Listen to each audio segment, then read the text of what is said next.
Hello. It is 8:26 in the evening, and I have pretty much been dragging my behind for the past, 31 days. And I just figure it's time to get back into the groove of making my kids a hot breakfast. So you might wonder, why is her camera pointed at her $6.56 bread maker from the thrift store? Well, because I'm going to make cinnamon rolls. And I'm going to use the bread machine to do all my labor for me. That's right, it's going to do all the kneading. And I mean an hour, maybe an hour and a half worth of kneading. Can you imagine? Okay, so the first thing we want to do is set this to the dough setting, because there's basic, French, whole wheat, quick bread, sweet bread, ultra fast 2, dough, jam. You can make jam and cake in this bad boy. There's even a setting for bread mixes, but I don't ever recommend using the bread mix button because your bread doesn't rise. I don't know why, but I just put it on the basic setting and I pour the bread mix and stuff in, and it's incredible. It works incredibly well. And there's also just a bake setting. So if you want to go nuts, at your table, kneading your little heart out, and you only want to use this to bake, you can do that.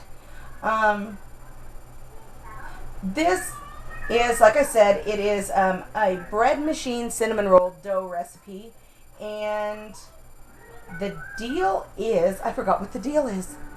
I forgot what I was going to say. I need a blooper reel, don't I? Wow. Okay, I remember what I was going to say. The ingredients need to be put into the bread machine in a certain order. No matter what recipe you're using, it's always in a certain order. And that order would typically be the liquids, and then the flour, and then the yeast on top. So let's go ahead and get started here. First things first, we're going to need a cup of milk. So I have that right here. I used milk powder. Okay, so we're going, hold in the butter, we're going to pour this right. Wow. Okay, actually, first things first, remove the hot bread from your machine. All right. Cup of milk. And this is Teflon coated, and you can wipe it out if you like. I don't like to wash. I do prefer to wipe when there is flour residue. It's Teflon coated, so there's really no reason to wash it. The bread never sticks. Nothing ever sticks. Normally there's just like flour residue. But it is like seriously Teflon coated in that bad boy. I am surprised it's so seriously coated with Teflon and not scratched on the inside, considering I got it for $6.50 at a thrift store on the west side. But okay, here we go. 1 cup of milk. Make sure that's a cup. Yep. Okay, and then 1 large egg. Thanks, Mom. I was out of eggs. Put that in there. And then 4 tablespoons of butter. But you know what? I am going to go ahead and I'm going to put in my flour first, because I'm just more comfortable handling it that way. Okay, so we are going to need 3 1/3 cups. Now, you want to be careful when measuring out your flours. And you always want to scoop them in and then level them off. Okay, and it has been an hour, and it did a most beautiful job.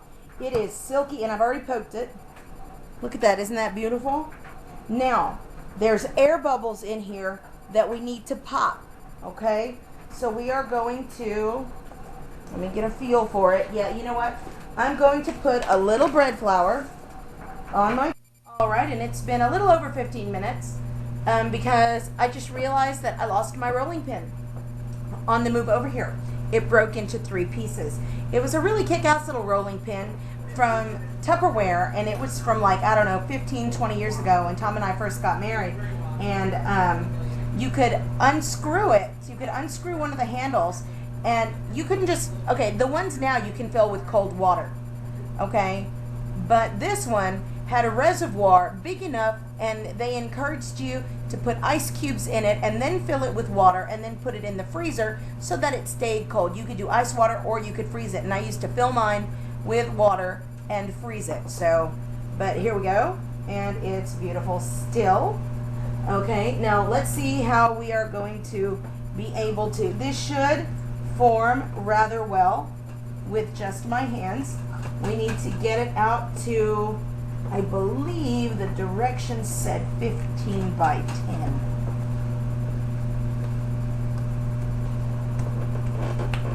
And you can judge a dough. Look at that. And for my instinct, I made it round like pizza. You can judge the wicked awesomeness of your dough by how well it stays in place when you mash it out. And it's staying in place rather well. You can pull it and it'll stay. Of course, you don't want to pull on it like, you know, it's going to save your life. But.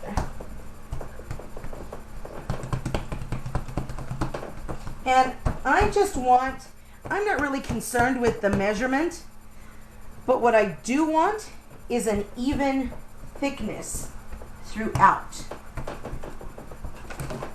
So, and I know that it's tempting to, you know, to me, because of the way I'm looking at this dough, it's tempting for me to, you know, leave the edges a little thicker, you know, the way you would with a pizza crust, so that you could, you know, typically you'd put the string cheese in here, and then you'd roll the dough over the string cheese to make stuffed crust. Or you would leave that little lip there like that so you could sauce it. But that's not what, oh, I just heard some more pops.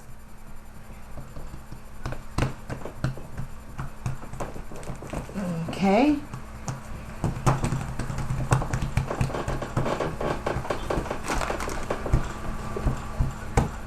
And I'm just using, as you can see, the butt of my hand. I guess I don't need my highfalutin rolling pin.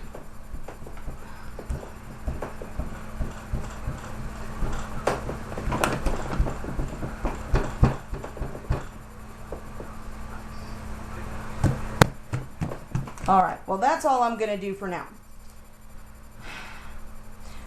Do me a favor. Go get me the metal ruler that's by my sewing machine. It should be behind it.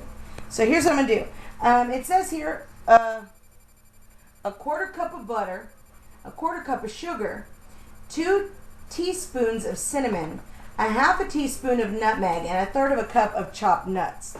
But I'm probably not going to stick to that. I want these to be a meal. So these are going to be like super stuffed. And I'm going to get, thank you, here we go. Aha! So basically here we have 17 inches by about maybe 14 inches. So put it back, please. So I'm ahead of the game. So that's good for all the wonderful filling I'm going to put on top. And you know, and I had a whole bunch of sexy ideas for this dough. I really did. I thought, well, you know what I could do? I could slather it with butter, fill it with blueberry preserves, and then fill it with nuts and roll it. And then I thought I could just stuff it with apricot and lemon preserves.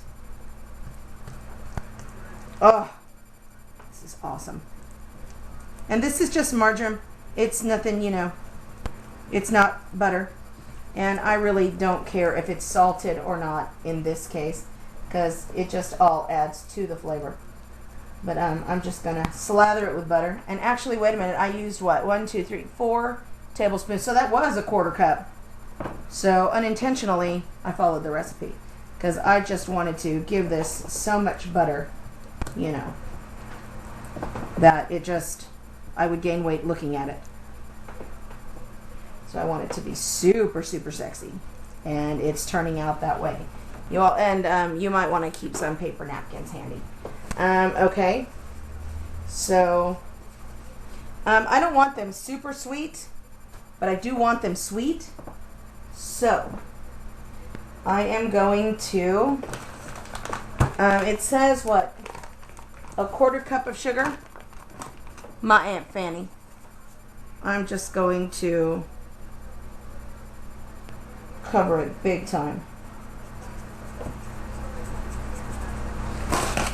Okay, well, not big time, but I am going to use sugar like a mofo here.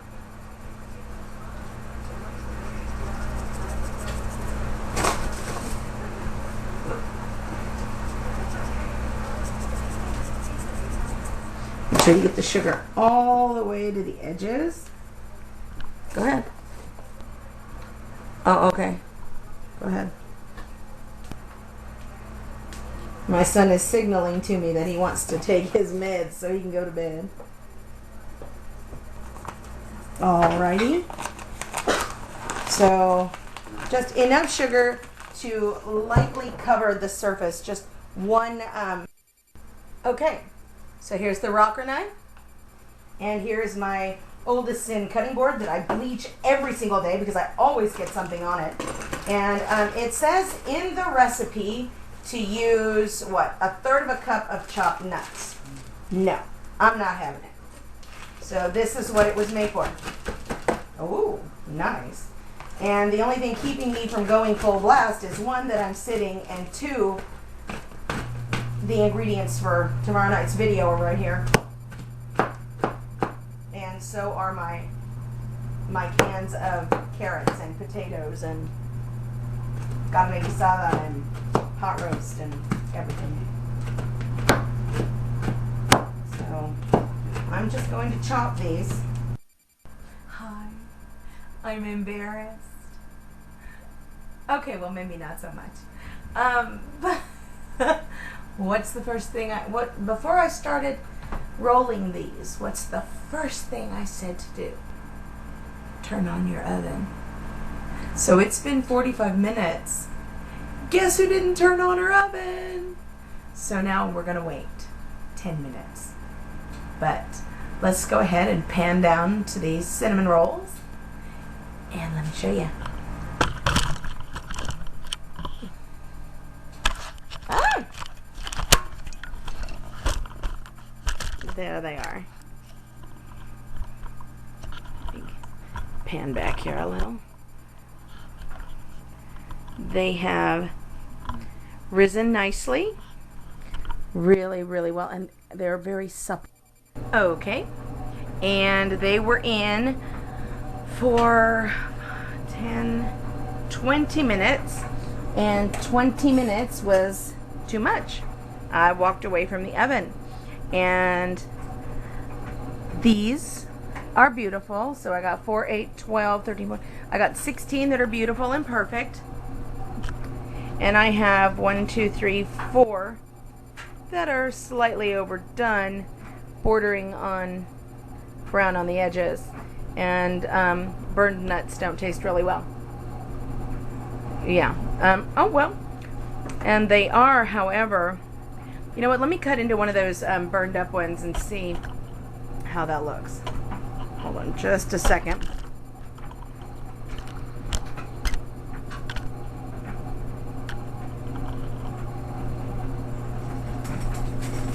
All right. Let me.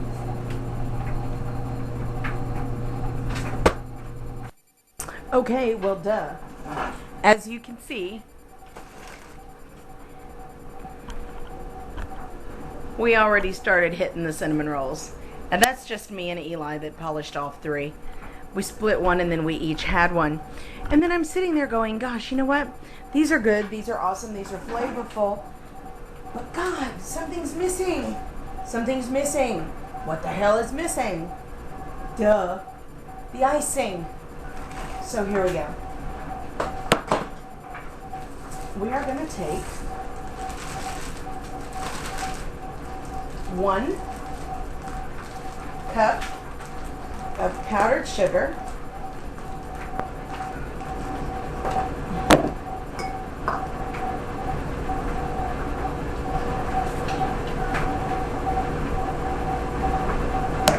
and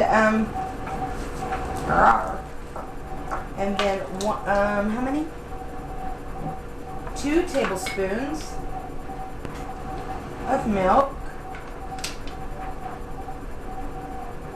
and then a half teaspoon of vanilla extract,